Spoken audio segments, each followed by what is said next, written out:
د زابل د لوړو زده کړو د مؤسسې محصلین له بېلابېلو ستونزو شکایت کوي، خو بل خوا یې مسؤلین دغه ستونزې پر ځای بولي، وایي د حل لپاره یې هڅې کوي. دغه ستونزې د محصلینو یو شمېر استازو هغه مهال له چارواکو او رسنیو سره شریکې کړلې کله چې یې د محصل ورځ لمانځله.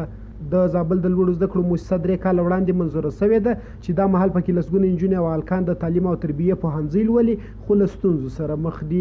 دوی وایي د لابراتوار، کمپیوټر لیب، کتابخانې او ښځینه محصلینو لپاره د ترانسپورټ نشتوالی هغه مشکلات دي چې له امله د دوی تدریسي چارې ټکنۍ دي.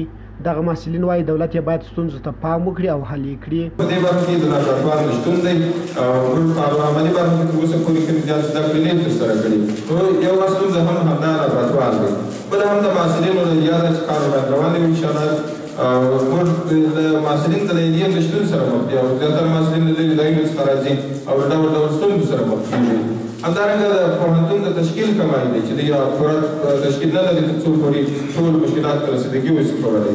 او بل یوه تر ټولو مهمه ستونزه چې ده او تر ټولو غټه ستونزه ده هغه دا ده چې د ښځینه محصلینو لپاره زموږ د خویندو لپاره دلته ترانسپورټ موجود نه دی. د زابل د لوړو زده کړو د مؤسسې رئیس هم دغه ستونزې پر ځای بولي، خو وایي د حل لپاره یې هڅې کوي. رحمت الله کاکړ ویل د کتابخانې او کمپیوټر لیب منظورې ورته له وزارت اخیستې او د پاتې ستونزو د حل لپاره یې هم وړاندیزونه کړي او تر هغه وخته به یې تعقیب کړي چې وموندل سي.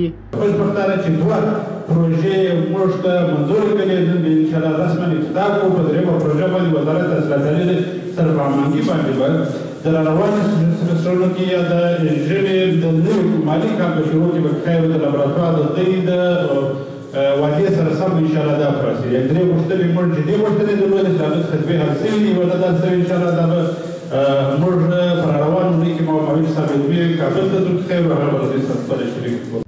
په زابل کې د محصل د ورځې د لمانځنې په مراسمو کې د تعلیم او تربیې د پوهنځي محصلانو بېلابېل ورزشي نمایشونه او تمثیلي پارچې اجرا کړې چې د ګډونوالو لخوا په ښه توګه وستایل شول.